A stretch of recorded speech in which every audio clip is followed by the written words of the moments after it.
ఆయుర్వేదం మన మన భారతీయమైన ప్రాచీనమైన వైద్య విధానం గదా! హ్మ్. ఎందుకు మనం వాళ్ళని ఈ కేసులు మనం ఎందుకు టాకిల్ చేయలేకపోతున్నాం? మనకెందుకు వాళ్ళందరూ దూరమయ్యారు ఆ రోగులందరూ?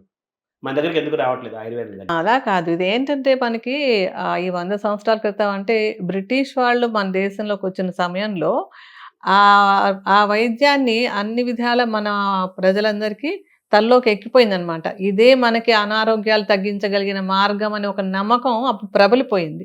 అయితే ఇప్పుడు అంటే నేను స్టూడెంట్‌గా ఉండే టైంకి కూడా ఇంకా ఆయుర్వేదం అంటే ఏమిటని ఒక అవగాహన ఎక్కువ లేదు. కానీ ఇప్పుడు మళ్ళీ ప్రజలందరూ ఎక్కువ ఆ ఔషధాలన్నీ వాడుకుంటూ ఉండడం, దాంతో సైడ్ ఎఫెక్ట్స్ అన్నీ రావటం, కొన్ని కొన్ని సమస్యలు ఎప్పటికి తగ్గకపోవటం, వీటితోటి మళ్ళీ వెనక్కి తిరిగి చూసుకొని, మన సిస్టమ్‌లో ఇవన్నింటికి జవాబు ఉందనే ఒక ధోరణి అర్థం చేసుకునే వాళ్ళు ఇప్పుడు మళ్ళీ బాగా చాలా ఎక్కువొస్తున్నారు ఆయుర్వేదం అంటే నా ఈ 40 ఏళ్ల ఆయుర్వేద ప్రయాణంలోనే నేను ఆ మార్పు గమనించాను. అదే. పెరుగుతున్నారు. పెరుగుతున్నారు. అంటే బాగా ఒక మంచి పెరుగుతున్నారు. పరిణామం అది. చాలా మంచి పరిణామం. ఎందుకంటే మంచి పరిణామం అనేది వైద్య శాస్త్రం కోసం అని కాదు. అందరి ఆరోగ్య రక్షణకి ఇంపార్టెంట్. ఏ సిస్టమ్ అనుసరిస్తున్నాం అనే మాట కంటే ఎంత ఆరోగ్యంగా ఉండగలుగుతున్నాము, ఎంత ఆరోగ్యాన్ని పొందగలుగుతున్నాం అనేది ఇంపార్టెంట్. System is different. ఇప్పుడు మేము ఆయుర్వేదమే వేసుకొని మీరు తగ్గించుకోండి, లేకపోతే ఇదే చేసుకోండి అని కాదు ఎవరు గూడా. అదే విధానం అలోపతిక్ డాక్టర్స్ కూడా ఉండాలి. ఎందుకంటే మీరు ఆ పద్ధతి వాడకూడదు, ఇదే చేసుకోవాలంటే అందులో ఎన్నెన్ని సమస్యలకో కాంప్లికేషన్స్ వస్తుంటాయి, సైడ్ ఎఫెక్ట్స్ వస్తాయి. ఎన్నో ఫెయిల్యూర్స్ ఉన్నాయి కేసెస్.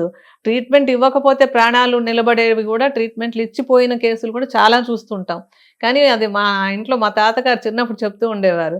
అలోపతిక్ మెడిసిన్ చదవడం అంటే లైసెన్స్ టు కిల్ అని చెప్పని.